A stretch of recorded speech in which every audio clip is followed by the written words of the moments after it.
I was thinking about this with Gonzaga, and prior to working in sports, I was a music agent for Grammy-winning bands and Juno-winning bands here in Canada. So that's the Canadian Grammys.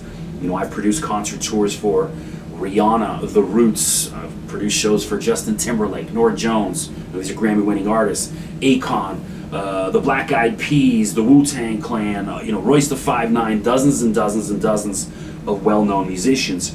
And an agent's job is to get, obviously, one, get the most money for your client, but also build them a certain brand, one that is sustainable. And this is what a good agent does anyways. And also make sure they're playing the right venues. So if you have a band that is red hot, but they're playing smaller clubs, you're probably going to get fired as an agent because you're not maximizing their potential, you're not maximizing their brand, you're not maximizing what they are. And this is what the Gonzaga Bulldogs are right now. The Gonzaga Bulldogs are a festival and arena band. If they were a band, they should be headlining Coachella or major festivals all over the world, Creamfields in the UK, Glastonbury, whatever. But they're playing little small nightclubs. Right now, they are so good. You got 3 guys who are definite first-round picks in the NBA draft, maybe more. And so I would, relate that to having 3 #1 hits on the Billboard charts right now, and they are still playing against St. Mary's and Pacific at 10 p.m. Eastern, sometimes not even on a major network. I was trying to watch them earlier this year playing against Northwestern, and you had to go on the Northwestern University, or Northwestern State, excuse me, which is not even Northwestern, which makes it even worse. Tiny school from down in the Southland, and you had to go on their YouTube stream to watch Gonzaga. This is ridiculous, okay? It's not consistent with the brand that Mark Few has built, and don't get this twisted. This hasn't been a band effort.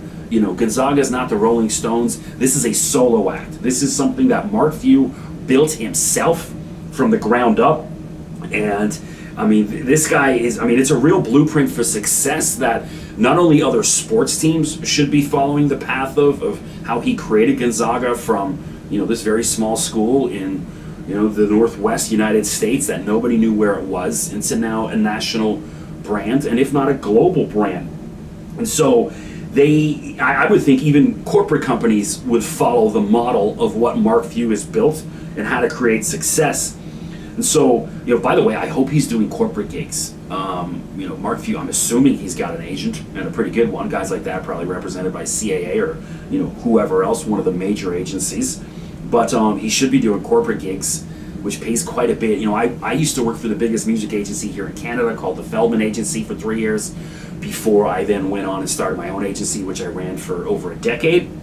But when I was at the Feldman Agency, we used to do corporate gigs quite a bit. So, major corporations. I remember once we did a thing for Celine Dion, who got paid around $3 million by Air Canada, the airline, to fly in from Quebec. They obviously chartered a private jet for her. She got off the jet. She sang one song at Pearson Airport in a hangar for employees of Air Canada and got paid $3 million, and then got back on the jet and flew home to Quebec. And so, not a bad gig. I remember Sarah McLachlan, who obviously look, Sarah's an amazing talent, but she would write some of the most depressing songs ever known to man. We got her $1 million to play at a wedding. Stuff like that. David Usher is a Canadian rock star. I got him 10 grand to play at a small wedding.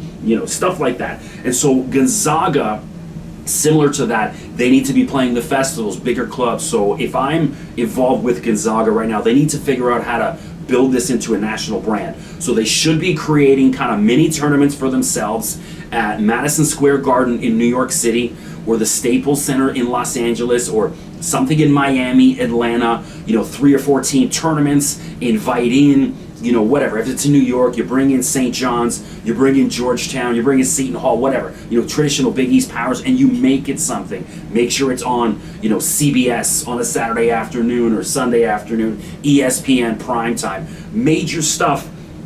And whoever's doing the scheduling, whoever's doing it, is got them playing on a Monday night at 10 p.m. against St. Mary's that, diehards like me will watch, but the general public and the general fan, not seeing it. Okay, and they're getting away with this year, obviously, by being the number one team in the country. But in years ahead, it's not going to work. They got to. Well, I talked about this a couple weeks ago. Wrote an article about this. They got to get out of the West Coast Conference. Now, someone on YouTube actually made a good comment to me. I suggested the Pac-12 would be the right move for them, but he said, "Well, Gonzaga doesn't have a football team, so I don't know how interested the Pac-12 will be," which is an excellent point. So, thank you for that, random person on the internet. It's rare you get some decent information, but Mountain West, wherever, they got to go somewhere, because this West Coast Conference isn't consistent with the brand that Mark Few's built.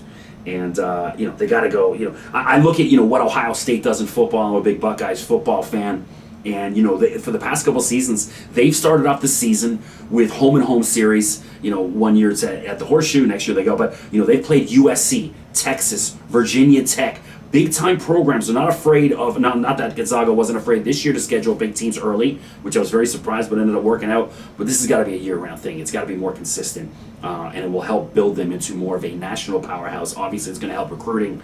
But yeah, these late-night, live stream, not even on network games, it is Bush League, and Gonzaga has outgrown this, and they got to get out of it.